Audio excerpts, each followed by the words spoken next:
This is Chiezan, the prior at SokukoJi Buddhist Monastery. Sokuzan offers these talks without expecting anything in return. If you value these talks and would like them to continue, please visit our donate page at www.sokukoji.org. Thank you. I wanted to talk about education, so it was suggested to call it real education, since that's the way it showed up for this person, and it does for me also. Education is an interesting area. There's experts on that everywhere. I'm not one of them. So I'm just someone who was not educated very well by the school system back in previous century. The important thing about actually helping someone to learn or educate them is to meet them where they're at, not require that they come up to your kind of standards. Standards are based not on education, but on controlling. This is not to say that someone who does really well at passing tests or studying formulas and applying them. I'm not saying that they're less. Perhaps they're even more powerful as people who are functioning in terms of working in the world and with whatever kind of business or a skill or trade or profession may be the case. As example I'm giving is, I'm not saying that a person who is going to be a surgeon shouldn't have a lot of not only training, but a lot of testing. But that testing may be not just in memorizing things. Should be more of a hands-on situation. Could be a lot more involved in that. So what I'm saying is people learn differently. I'm not saying there's 15 ways you can learn or 22 ways or 8 ways. I don't know. I haven't checked into that part of it, but I just know that the way in which we get an education is not just a bunch of facts and figures and things that we memorize and formulas and so on. Not that that wouldn't be part of it, of course. Not doing away with that. But what I'm suggesting is that we could actually meet people where they're at with the particular intelligence or understanding or perception that they're having, not try to correct it and correct them into some certain way where everybody's living up to a standard, everybody has this memorized, everybody takes this formula to apply it to this and this and this. You might give someone the problem and let them see if they can come up with a formula rather than make them memorize a formula. It's amazing we have any progress at all, if you want to use that word. Any place we do make progress, if you look back into scientists and so on in the past, including Einstein and other scientists, were quite renegades, often. The example I'll give here is in this monastery, in order to train monks to be able to teach the dharma, no one is required to memorize anything. People do, but no one's required. No one is required to pass any test. Not that there isn't something like that happening, but the kind of evaluation that's going on is very, very situational and conditional. Nothing to live up to. Excuse me, I often say to people that I am endeavoring to train to be Dharma teachers who want to make their whole life about studying the Buddha's Dharma, becoming fully ordained as monks, I say study, practice, train your mind, face the wall, study the material. We study right now 12 different texts, I think, in different places. I don't know how many altogether. And then we study those every day, and talk and discuss them with a teacher, discuss them with each other. And when someone says, well, I don't understand what Dogen meant by this, or I don't understand this particular line in the Lankavatara Sutra, Samdhi Nirmachana Sutra, or any kind of a text, the idea isn't there to get it. Different kind of understanding or learning is happening here.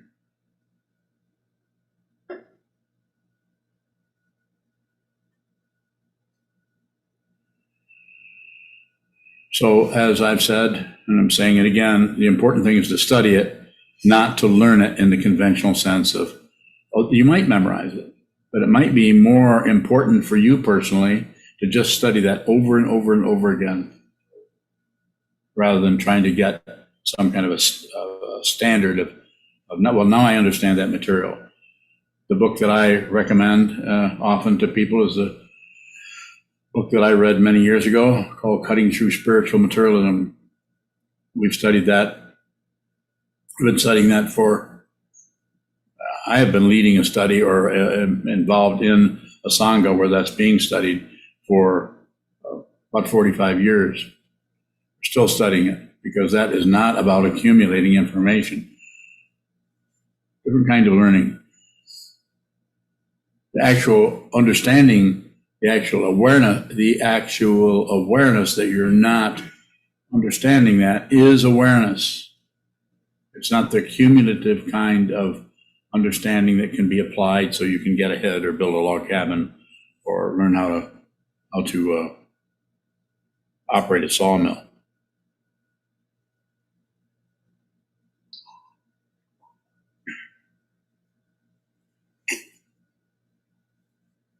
Young children, elementary, primary school, secondary school, and so on, quite often they're forced into particular categories, so that instead of actually working with someone where they're at, instead we force them to all live up to a certain standard. And when we do that, it's not that some people will do just fine doing that, because their ability, the way they function in terms of concepts or language or abstractions or formulas is different than the person right next to them, same age, but they may learn in a different way. I learn visually. I don't think in concepts. I'm not saying that that's somehow better.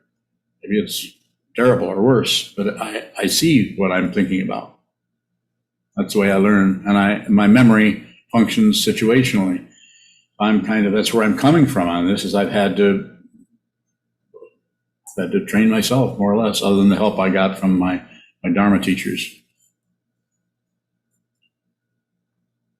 Again, don't misunderstand. I'm not saying that some people shouldn't totally learn, memorize, and function in that way, but we should have more openness.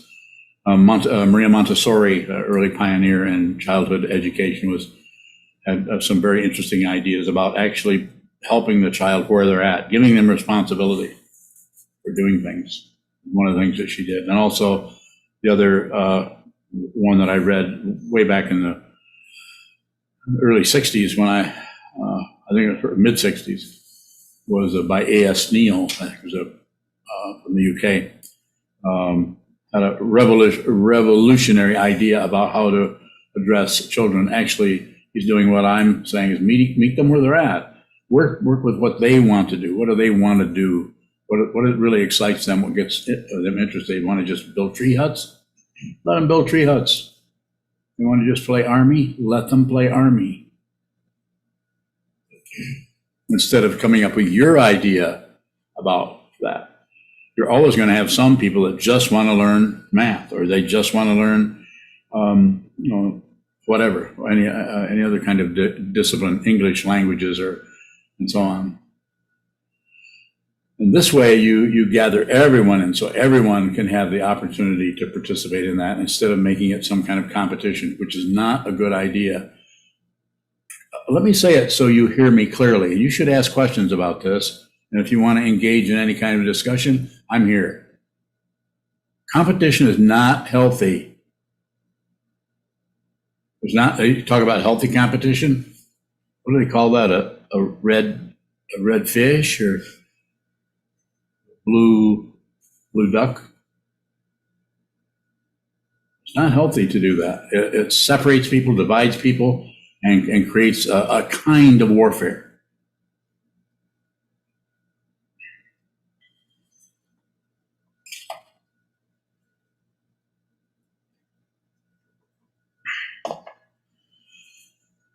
If you appreciate this teacher, this teaching, this community, this structure that comes to you every day somewhere, either on the evening situation or all the practices that we do during the day, help us, support us, donate to us. I spent many, many years not asking at all. I'm asking now. The vision here is getting bigger. I'm happy to discuss it with you or answer questions about that. But I don't know how much longer I'm going to be here, but I want to make sure there's a strong an anchor. I'm dropping anchor right here. This is the center of this mandala. It might not look like the center of anything. I'm very much interested in not reaching the Ukraine necessarily. I'm interested in reaching 3 miles down the street to the junior colleges down there. They don't even know we're here, and they're a couple miles away. I'm interested in expanding that way into this neighborhood to fundamentally help people. And people who tune in to help you. So if you appreciate this and you can help, then go to the donate page on our website. Sokuzan, does individualized education have a social aspect to it? It's completely social. Then you're a total person. Imagine when you were in the 5th or 6th grade, how you felt. You don't even have to tell me. I know you pretty well. I can imagine how terrible that must have been for you. Am I correct? Yeah. So people need to be met where they're at. Young people especially. It's terrifying to be 7 or 8 years old and have everything is all competitive and who's doing better. It's a terrifying situation. I'm sure you all have your stories about this too. So I really, let's open it up a little bit for questions. Yokodo, do you have a question? Yokodo bowing, yes, I do. I was wondering, out in the working world, if you don't engage in that competition, you end up at the bottom of the pile, especially if you're a minority or a woman. What's your question? I hear you. What's your question? How do you not engage in that competition without engage in it? If you need to, then you could go ahead and engage in it. But that's also that whole structure is a setup. Competition, getting ahead. Our description of that in the Buddha's dharma is the jealous God realm, trying to get ahead. The whole executive climbing to the top, getting ahead of everybody else. Competition is not healthy. It might seem healthy. I'm not saying people shouldn't play football or basketball or anything. But the fundamental underlayment of all that is warfare.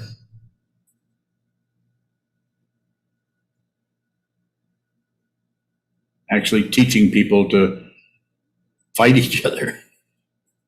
Not a good idea to do that. So when it comes to the getting a job or having to be in a business where you feel there's some kind of competition, I would say it would be very situational in every one of these. But the fundamental idea, and you have to start somewhere, might as well start with your mind stream instead of the mind stream of people who are in the CIA or people who are Jeff Bezos henchmen. You can do it. If you're listening to me, then you're probably a meditator and you're probably interested in training your mind on a fundamental level. And I'm saying you can do that. And I'm not going to go out and be against conventional education as it's set up. I'm just saying you could consider doing it a little bit differently. More? Sort of for the students who did or do really well in the conventional Western education, yes. Are those students being met where they're at? It's probably closer to it because it aligns itself with the standardization of the educational format, which is testing and here's the information, study all this, and then you get tested on it. So probably, but they're not getting as good an education as they could because they're spending their energy trying to pass a test rather than spending their energy seeing what is it that they are even interested in. Meet that child where they're at. If they want to build tree huts, they should be building tree huts. There's plenty of time. If you read A.S. Neal, you'll see that there's plenty of time later if someone decides when they're 15 they want to do something else, they can learn math like that. If they need the math, then they'll learn it because they're motivated, because that's what they want to do. So, I mean, I can, how many people in here, and just raise your hand, how many people in the last week have used algebra? Anybody? You know, shut up.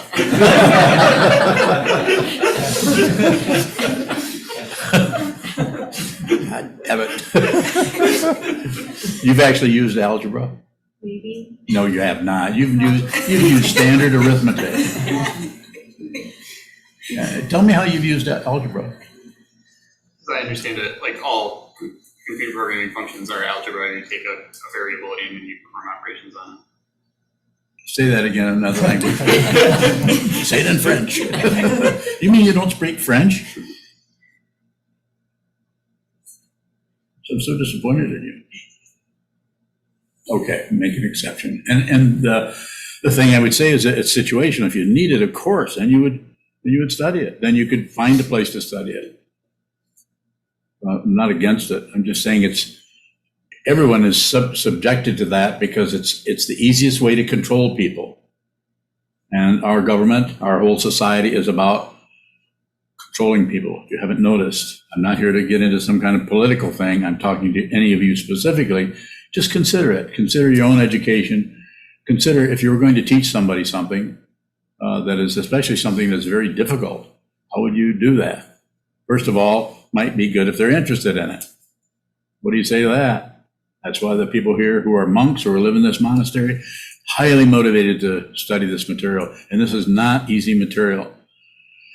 Even the people who know algebra have difficulty with this material and have to come back and study it and study it. And we have different ways of doing that. A lot of it is repetition. You come back, go through it and go through it. Don't test. Testing is not helpful the way it's commonly used, unless you want to participate in that. Say, yes, I'd like to test me on this. So ask me questions about this. Someone asking to be helped in that way.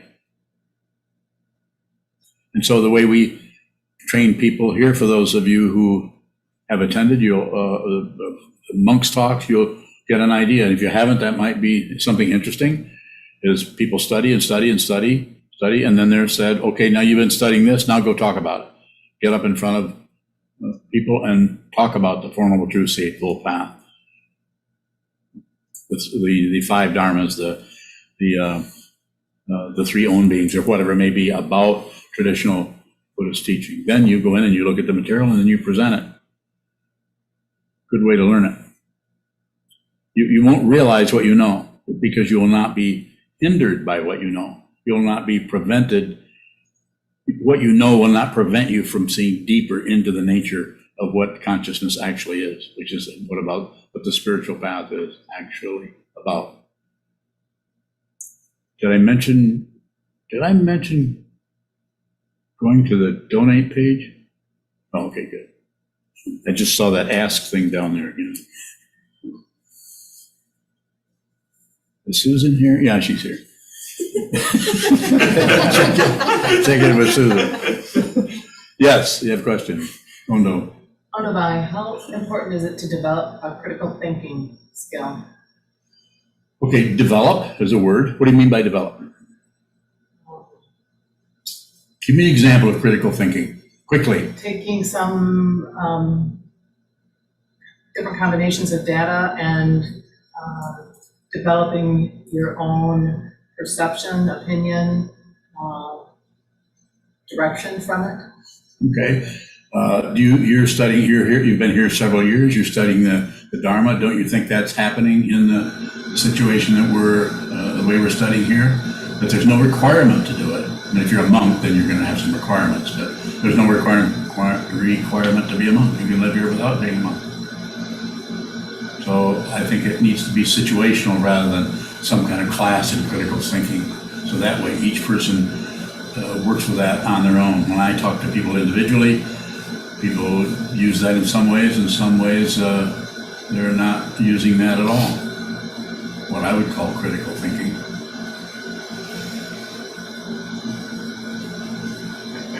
Are you a critical thinker? Oh, divine. I've got 9 years of education, and I did most of that without the critical thinking. I did it with understanding the system and providing the system with the answers they were looking for. You have 9 years of education and no PhD? No. Do you have any counselors? And so you studied ancient Greek history and 3 or 4 other things that are disconnected. Is that true? You feel like I'm mocking you?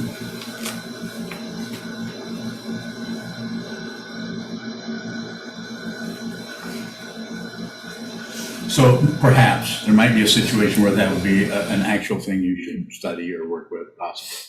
But also it can come up in the situation you're in. That it will happen just by the nature of your interest, what you're really interested in. You know, if all of us had to do a certain thing, a certain kind of process or function in a certain way to pass a certain kind of test, so we could even get fed, it would be a lot of people would go without eating. In some households, children do go without eating because they don't perform the way their parents think they should. Maybe you've been in one of those households. So I'm saying be respectful to people's wisdom or knowledge or understanding and to their confusion and their difficulty and their challenges. Be very respectful of that. Meet the child or the adult right where they're at in that. And again, I'm going to go back so to make sure that you understand what I'm saying. I'm not saying that if you if you become a surgeon or something, you don't need a lot of really strong training where you need to know the name of this and the name of that. You might need to be some testing there, but it doesn't have to necessarily happen when you're in the 4th grade. When you're slowly getting into what it is to even be a living being. Have that dumped on you right away. Questions?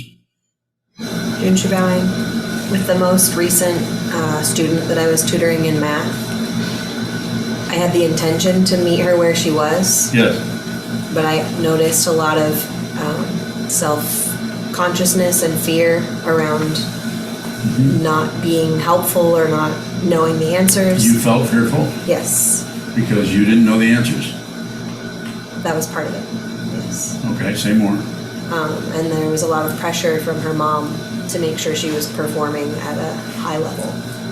So I never actually felt helpful in that situation. I'm wondering, how do we meet someone where they're at when there's a lot of self-consciousness here? Well, you look at the system you're dealing with, and the mother is a daughter. And her daughter, she's running the whole show. She's not going to, needs to have that, I'm assuming, needs to have that daughter live up to a certain standard. So you're up against a particular structure that is believed in and abided by, and you're just kind of required to do that. So I don't know, other than just trying to, you could say, empathize with the plight of the child who has her mother breathing down her neck, shall we say. You might have to just work with her, see if you can't help her where she's at and see where her difficulties, handicaps, or challenges are, and just meet her where she's at. You might have to teach in a very conventional way. You might have to find an area that she has difficulty with and find a way to get her to repeat that over and over and over the thing, so she doesn't have to apply a memory tactic to it, rather than the tactic of just repetition, which is very powerful. How do we work with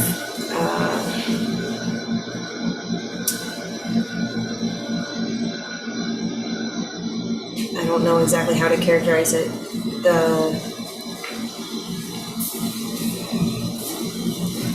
don't know. I went blank. Well, let me say this much, and then I'll go to Senchu's question. Is you need to work with people where they're at in the particular inability to comprehend wherever that may be, and meet them in that, rather than try to drag them out of that into some other realm or something that they're not even their particular personality or whatever is just not ready to do that. And yet those people are considered not very smart or failures or on and on. So we need to meet them where they're at. I'll come back. Go ahead. Since you bowing, I was thinking of all the harmful conditioning that can happen in school, let alone all the other areas of life. Yeah, there's a lot of teasing and bullying and things, and a lot of that comes out of comparison. Who's doing better? Who's better looking? Who's has more money? What your skin color is, and on and on and on. We've all been exposed to some of that somewhere. More? Does meditation practice, does it break apart that conditioning? It can, but it takes time. It's because the conditioning comes from beginningless time. We don't know where our particular conditioning comes from. I don't know where mine came from. You probably don't have any idea. You can look at your mom and your dad, but you could think, this is coming from somewhere else. This is not just them and how they've treated me. It's very, very complicated, and that is an untraceable labyrinth as far as we know. So far, I'm not able to trace that. Interestingly enough, you don't have to trace that because everything is available right now. From the point of view of these teachings or any teachings, as I understand it, there is no past and future. Those are concepts. Everything is now, is right now. And your own mind is going to say, well, that's not really true because I remember yesterday and it's not now. And I'm thinking about tomorrow and that's not now. So he's wrong. You can do that. What's that old saying? It's a free country so far. But those are concepts. There isn't anything with this. You can set time aside. That dimension has been dealt with a long time ago.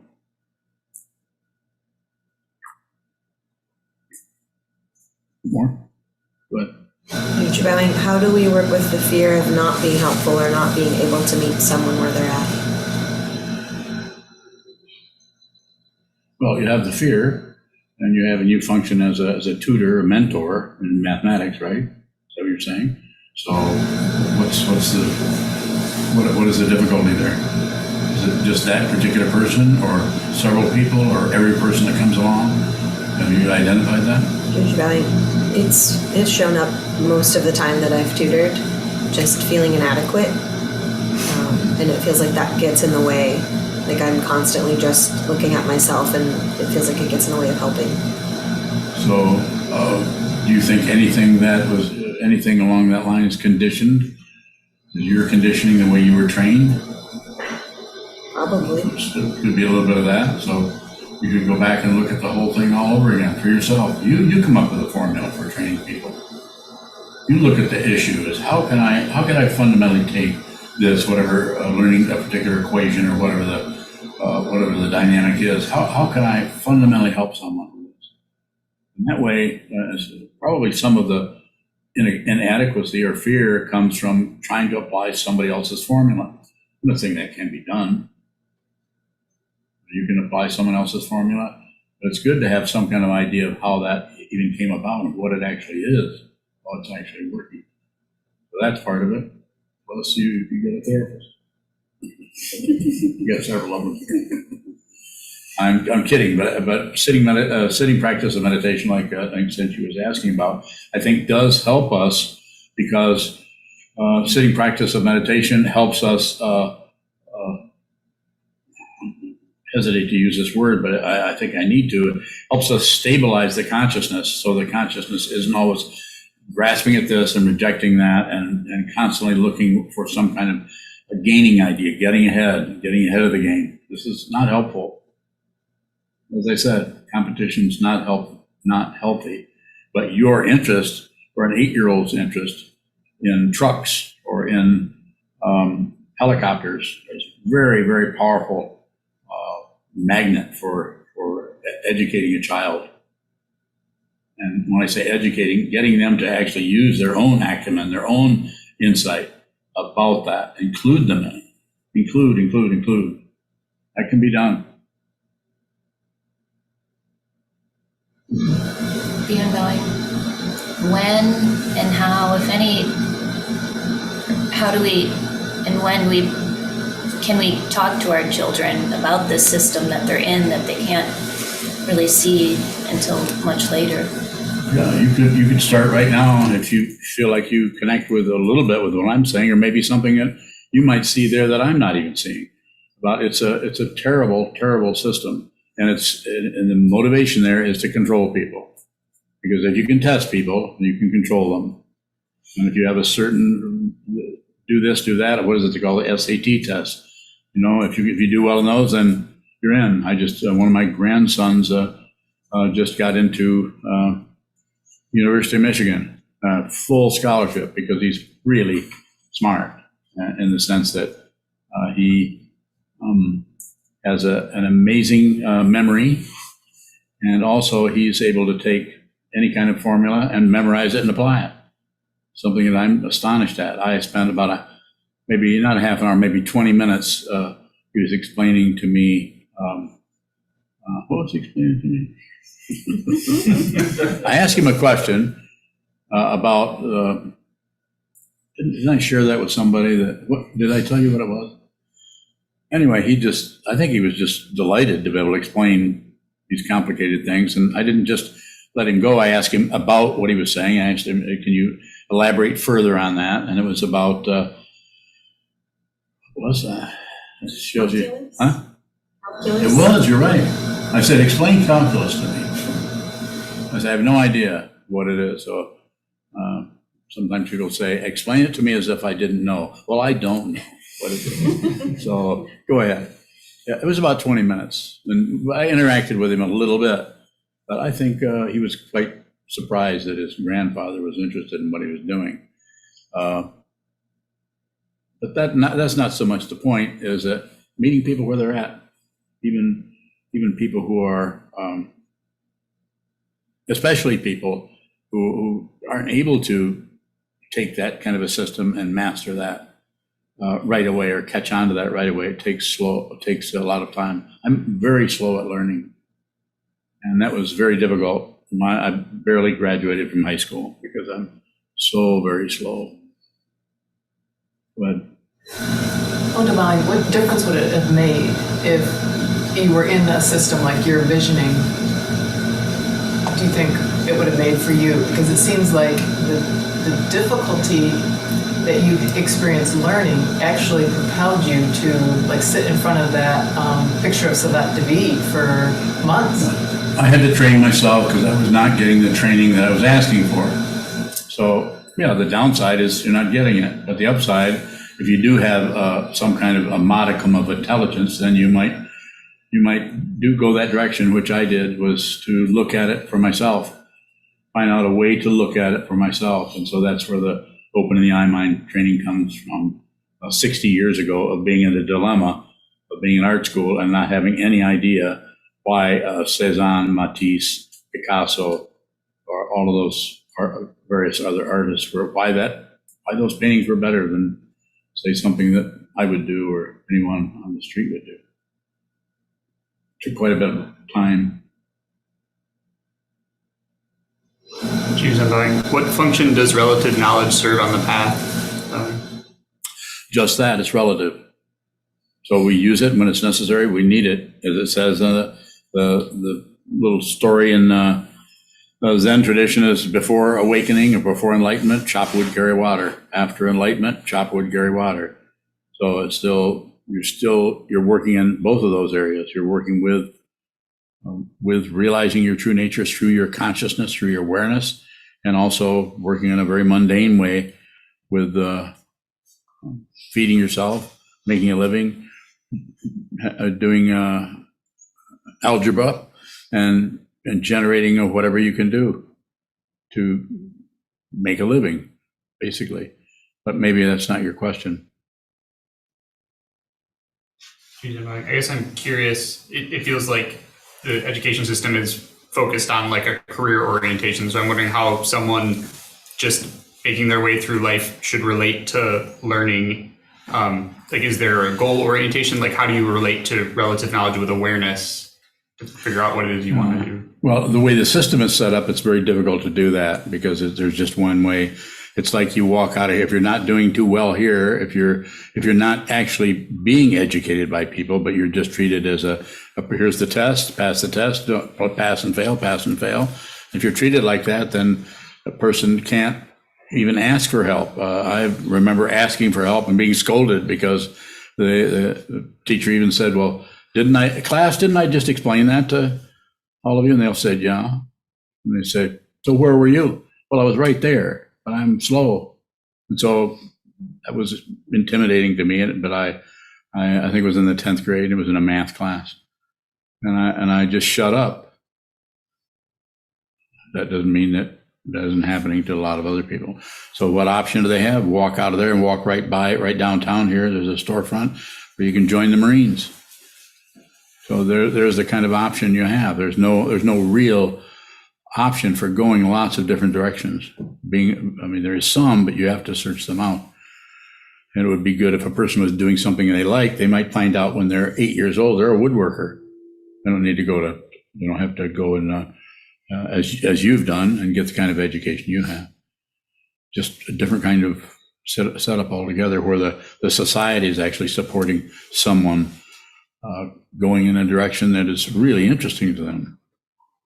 And those things are changing all the time. When I was maybe in the 10th or 11th grade, I remember thinking, why would they have Spanish and French? And we already have a language.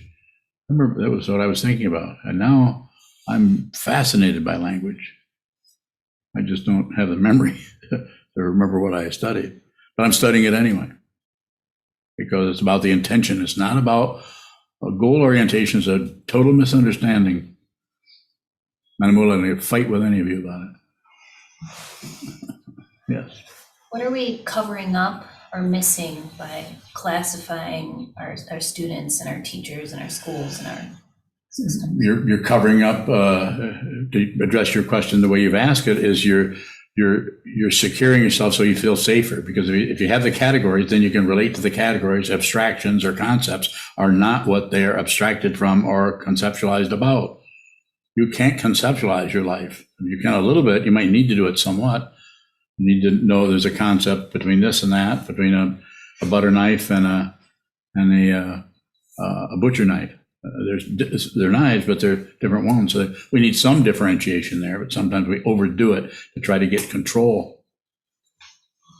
So, Are we missing something? Are we covering something up by doing that? We're covering up the natural inclination of anyone in their life to follow their life path as it opens up by clamping down on it with a controlling society that is spiritually, shall I say it this way, corrupt.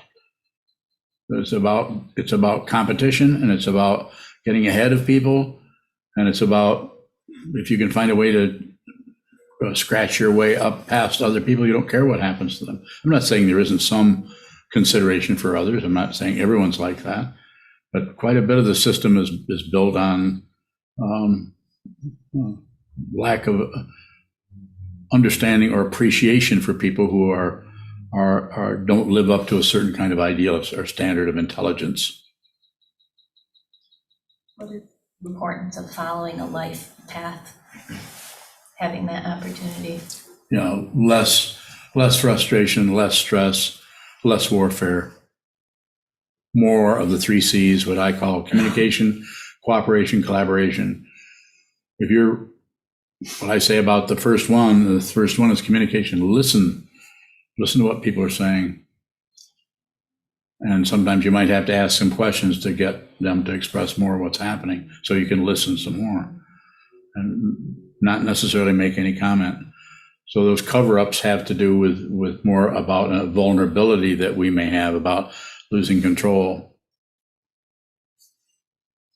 Lots of room for questions there if you have them. Kozan bowing. Go ahead, Kozan. Isaac has a question in the chat box. Go ahead, Isaac. Or you read. Go ahead. It says, my little brother is going to be a sophomore in high school next year, and I can tell he struggles with the education system he is in. How can I best support him? Talk to him about what he likes. I don't know what that would be, just because what he really likes and is drawn to is that's where his life path will show up. And then I don't know what you can do. I can't remember. I think you've told me before. I think you have two brothers, and I can't remember which one this one you're talking about. I think just listen to him a lot. How's it going at school? And then listen. I don't know. I mean, I could come up with a bunch of ideas, but I think you'd be fine doing that on your own without my help. Interaction with him about what's happening, what he likes, what he doesn't like. Yes, sir. Sokuzan, it seems like today, with parents, there's a lot of difficulty in the use of technology and video games with their children. How does a real education support the use of technology?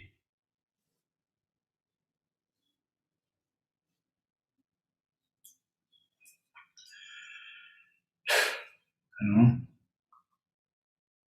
know.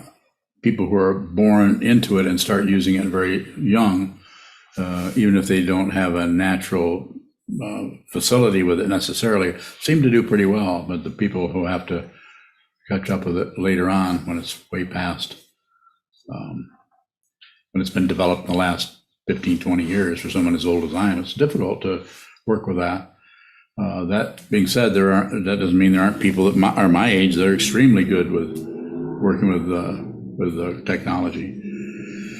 But can you get me closer to what it is you want to know? Because that's a pretty broad thing. Sokuzan, if a child is interested in some aspect of technology, like playing video games, do we limit them? Is that a form of control? It doesn't matter if it's a form of control or not. When you're the parent, so won't be long and you're going to be a parent, I understand. Yeah, that's pretty exciting, huh? Yeah.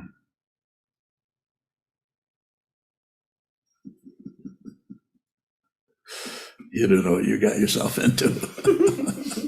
Children. So I would just say, meet them where they're at. And if they're a video game situation, I know a good friend of mine is that's a terrible dynamic that's happening in their family. It's where it's the pay, they get to have screen time and they get to play their video games, do whatever they want in order to, if they don't mind, then they don't get to do that. So it's a big bartering system, terrible way to work with it. And so a lot of that is already developed so far that it's hard to do anything with it. It would be very situational, but I would limit that right away. I would limit it. It's not that they aren't later on going to go and do that the rest of their life, just play video games all day and smoke weed. Who knows? Once they're so old, there's not much you can do about it, but you could do a little bit in the beginning. And have to think about it, to think how to not take them away from it completely, but put them into it where it's not just entertainment. It's just like if you watch anybody watching television, you're going to see the same thing. Aren't we all doing that? Whether it's me watching television, I'm as much a zombie as anybody. But it's kind of sad to watch Rumi be a zombie. Isn't it? You're his mom. It's kind of, you watch him and it's just like, and if anything happens in the room, he doesn't know about it. Just looking at that, whatever that Winnie the Pooh or whatever he's watching, Woody Woodpecker. So I don't know. I don't have a solution for that But the thing that I would say is try to meet them where they're at in that. And when they're really young, it might be difficult. So that's maybe the only thing you can do there is really limit it. And I think you do that, don't you? You limit. Just like you not only limit the amount of sugar you give to a child, you don't give many. I mean, sugar is not a health food. You don't have to give them any sugar. Yes. Sensu bowing. It seems like that bartering system can be a very easy or quick go-to. It's a quick one. And it also seems like all of these systems, the education system, all the different systems are giant bartering I think you hit it right there. systems. What is an alternative to that? A lot of communication around children's interest, around anyone's interest. What it is they're looking at beyond just having their mind filled up with, with entertainment. Although that's good too, but things that they're interested in doing. If you watch Rumi play, you see he invents things. I'm not saying every child's going to do that, but he's inventing things about things he's playing with. He's talking to them, and so I think if you listen, that would help you. And the bartering is true. It's just not particularly helpful to do that. And if there's an alternative to it, maybe be more interactive rather than just you do this and I'll give you this, rather than have it that way. Although that's the way a lot of our careers are. You go and drive a forklift and put all this material that's here, and 8 hours down at the other end of the warehouse, and you get $40 or $100 or whatever. So it's kind of a bartering thing going on there. But starting out with that with children maybe might be another one. We could talk about it sometime. See what comes up. Sir. Sure, bowing. I did some SAT and ACT prep for college bound students. Yes. And something I noticed or that they would bring up is that they wanted to learn something more deeply, but they needed to just have it show up to where the test would accept it. When they're coming to me just for that superficial, quick an understanding, is that? You mean as a tutor? Yeah. How old? College? 18, 17. Yeah. So say that one more time. I'm going to ask Unyo in a minute, so what she thinks. If they're coming just Yes. for a superficial understanding, is that the best thing I can provide to them? In that situation, it probably is. Just meet them where they're at, and if they're right in that, then meet them where they're at. If you can do more, then you would mix it up with them and do more listening to what's actually going on there. Maybe they just want to pass the test. The system is already there. It's already all over the place. So you're not going to be able to change much of that, but you could do something. There's homeschooling. I would like to start a school here, but we've talked about it. I don't know if Kelly's on here tonight, but Kelly or Dan, but we've talked about maybe getting something where we can not turn people into Buddhists. I have no interest in any of that. But to have it be an awareness practice so children can be trained in such a way that they can work with whatever the raw material is, whether it's numbers or whether it's language, or whether it's parts of speech or any of that. There's ways of working with all of that that is not about a lot of study this, and here's the test kind of thing. It's just testing is misunderstanding, big one. Again, like I said, there are times when that's the only way you can do it is to test. Chisho, did you have a question? Chisho, yes, I had a question on competition. Yes.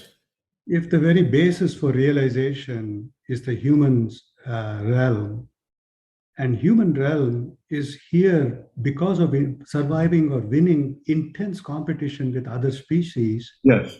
How can we disavow competition as something useless? Did I say it was useless? Yeah, pretty much. Yeah. Well, let me change that. I'm just saying there's too much emphasis on it. Some of that is okay. But a lot of it is not helpful because it separates so many people and it elevates some people just based on being able to jump in the air. And I'm not against basketball or anything like that. Of course, I think sports are great. People should do that, and there are ways of doing that don't necessarily emphasize that. But I'm not here to change the whole structure. So nobody has any has a the Chicago Cubs, the Detroit Tigers. I'm not against that. I'm just saying that kind of emphasis, working with very, very young people, may not be too good of an idea early on, especially. So I'm not against that. Probably sounded like it when I first started out, but. And so, a further question about that, or if I maybe I'm incorrect about that. Maybe I'm misunderstanding. Maybe you can help me. Shabai, no, I understand the accent now you're placing on. No, I got it. Thank you. I have another question. Certainly. So again, going back to forget the outside non-spiritual path, even on the spiritual path, teachers don't make every student a dharma heir. They pick and choose. I'm sure you do that too. So yes, you are. But isn't that picking and choosing and making a selection? I don't pick anything. I don't know how else to say it. I really don't know how else to say it, and I don't mean to be difficult or I don't know, or say have some kind of understanding that's beyond everybody else. I don't mean that, but I really don't do that. I don't make choices. Haven't made them in a long time. Choices make me, if anything. I just do what shows up next, or I don't do what shows up next. If something shows up that I don't do, it hasn't even shown up. And if it has shown up, then it's a forest fire 20 blocks away. So it's not time to do anything about that. I might see it, but it's not here yet. So same thing with a dharma heir. I just recently, a while back, gave dharma transmission to what was that guy's name? Yeah, that one guy. So, and that is not. It's not me sitting back thinking to see should I give? Should I? No, it just occurs. I don't know how else to say it. I don't mean to make light of it or say that it's that I didn't consider how that showed up, but it was very, very natural, and it was choiceless to do that. So we can talk more about that at another time. There's a lot of room there for questions around choice and choicelessness, which I'm happy to discuss and talk to any of you about. So, question? No? Yes? Bowing. In education, especially with really young people, is group work a good idea?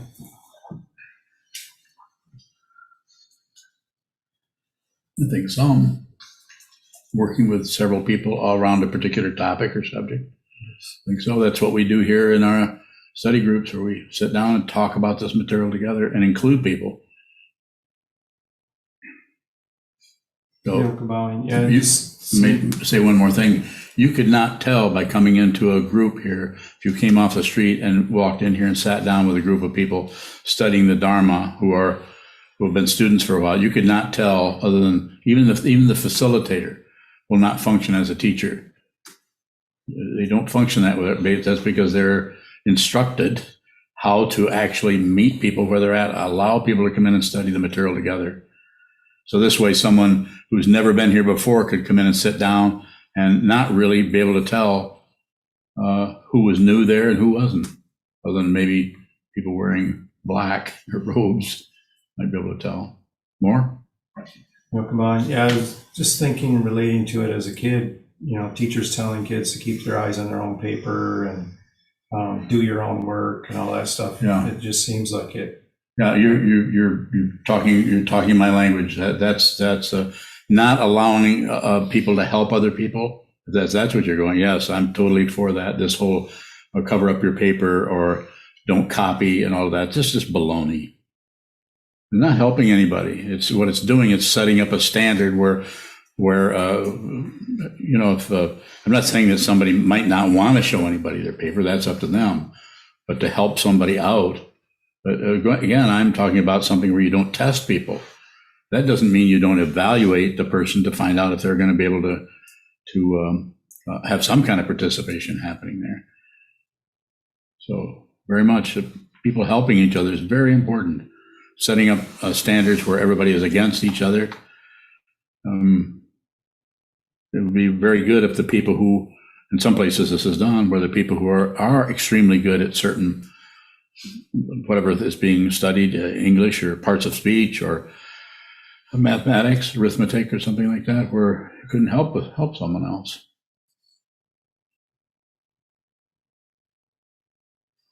Yeah, how does, in that situation, the mentor, how do they, it seems like they must get help from that situation. How does the mentor or the teacher, they get help from they're really good at math or whatever it is, and they're helping a child.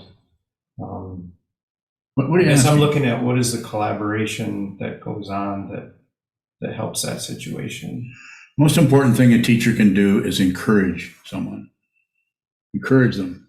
Because, be encouraging, encourage. And of course, it depends on what the topic is or what the subject is. There's some things that you're going to have to do more than just encourage. You might have to get down to some nuts and bolts and explain those nuts and bolts and take the students through that several times. And if you've got a class of 30 children, it's going to be pretty difficult unless you're a highly, shall we say, talented teacher who can meet lots of people all at once or one right after another. And I'm happy if anyone out here thinks I'm have a misunderstanding of what this is about. You should come and bring your questions or your comments to me as Chisho did. Don't hesitate, please. Let's talk about this. I'm not set in kind of an opinion about the whole thing. I'm interested in what you have to say. If you have a different view of education, I just don't think we should test very much. Maybe a little bit. Especially not really early. Yuhong. Yuhong Baoying. I have two questions. My first question is how can we utilize the benefits of competition to best serve children here? Baoying. I think that competition, if there's a volunteer, if people want to go in and compete in something, then it works. But when there's a forced competition, which means that all the people in the class have to compete. It's just not a good idea. It's like everybody goes out in my experience of being a child who was not very good at anything, really. Pretty much a sad sack.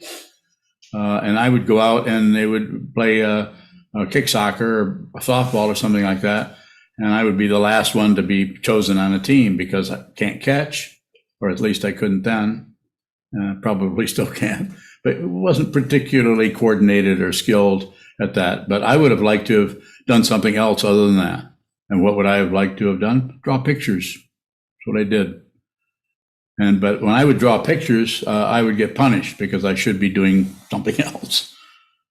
So not that there wasn't an art class at some point where you could do that, and of course there's some competition there because then I saw that everybody else was better than me at just about everything, but at least I could draw. I couldn't do anything else, so I drew pictures. So I got a little bit of appreciation, you could say, or acknowledgement. Yes?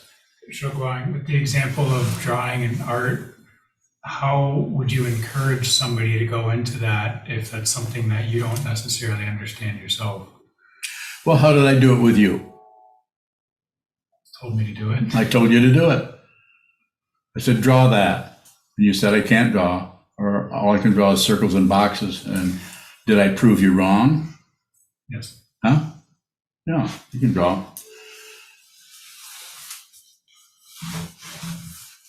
This doesn't mean that anybody can do algebra. But probably, even though I don't feel like I would be very good at that, I would think that if I had someone teaching me and I had a real strong interest, and I want to share one, I don't want to just be this all about, have this all be all about me and my poor childhood, but I know that if I had met somebody, I was very interested in math when I was very young. It was very fascinating to me how that all worked, but I didn't have the natural ability to remember or catch on to things really quickly. I would have loved to have somebody sit down with me and talk to me about math or talk to me about how to work with that, so that long division wouldn't look like the continent of Africa to me, which was, it's that's just an example of dyslexia. You just see things and they look the same. And think of all the children who are, they're still going through this. There's no real help for these young people, unless that you happen to meet a teacher who has a lot of insight into that, or is kind of a natural in that area. So, Yuhong, go ahead. Combine. I thank you for your personal sharing. I see a lot of children, including my children too, when they are labeled or they label themselves as what they experienced. Maybe I experienced some level too. So it's really hard for a teacher, personally for a teacher as a parent, to meet where they are. So my question is, how can we work with the school system, just the school system now, even though it's not healthy? How can we work with them if I have a desire and intention to help children? I'm doing this work, but I feel like I have a lot of fear for myself, and I want to do more. I don't have any solution for it. The school system and the whole education system is a huge leviathan. It's been on the move for centuries. Structure is quite difficult and challenging. I would just say, just do whatever you can. The most important thing you can do, if you're talking to me, I'm going to say, train your mind so you don't get what is in front of you, what is actually in front of you, mixed up with what you think is in front of you. Because we tend to project onto something and actually settle for our ideas, our concepts, our judgments, and our opinions about everything, including other people. Sometimes the people that we love the most, we never really see them because we're constantly shutting them out with our stupidity. When I say stupidity, I just mean blindness to what is in front of us, kind of like a cow. Don't do that. You can actually receive that, but you're not going to be able to receive what is happening with others, including your children, unless you're not shutting down on your own deeper levels of consciousness. You're actually beginning to make friends with yourself, would be the way that the Trungpa Rinpoche would say it. You're actually working with the negativity. You're no longer trying to correct things in yourself. You're actually with whatever arises. So that allows you to actually meet others where they're at and have a communication, cooperation, collaboration. Take one final question if there is one. Thank you. Certainly.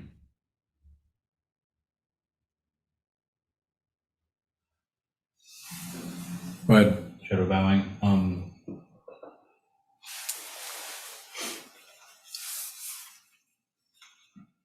It seems like the real education idea works or is received well for people or from people that train their minds. How can that idea get brought to a broader sense? Or I think it's a good question, and I don't know. I barely know what to do myself, so I don't know. But it's a very good question, and I'm saying, you're a young man. Find out a way to do that. Talk to Kelly and Dan, who are trying to create. Like I said, this is a monastery, but this mandala around here is not just about Buddhism. It's about culture. It's about this society. It's about this crazy little town in the middle of nowhere. So you do it that way. You do it by. I don't know if we're going to create a school. It looks like it. I don't know if I'll be around to see it, but create something, a little bit of an alternative way of working with it. Doesn't have to be Montessori or A.S. Neal or something as outlandish as what he was doing. If you read his book, he was outlandish. It was amazing. but allow people to show up as they show up with their natural inclination to study or practice in a certain way, instead of putting a label on everybody and stopping everybody. I have a lot of examples of that, but I'll back off here now. Anybody completely missing what I'm endeavoring to point to here? Nice show.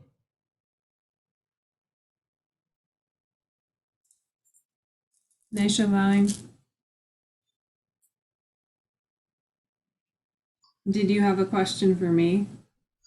No, I saw you show up there, and I thought maybe you had a question, but if you don't, that's okay. Thank you.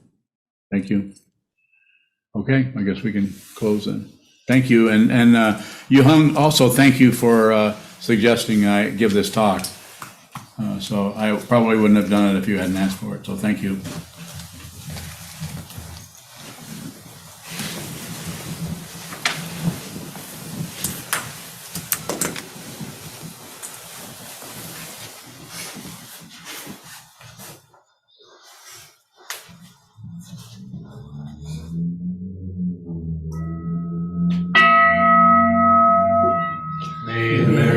Penetrate into all places, so that we and every sentient being together can realize the Buddha's way.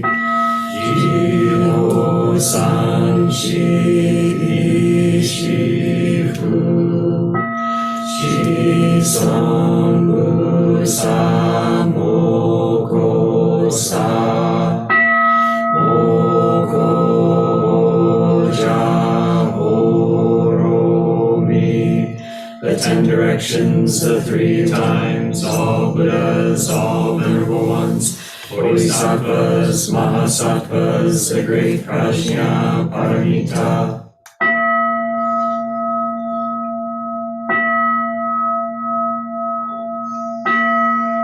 The Buddhas and Bodhisattvas of the 10 directions and the 3 times, please hear us.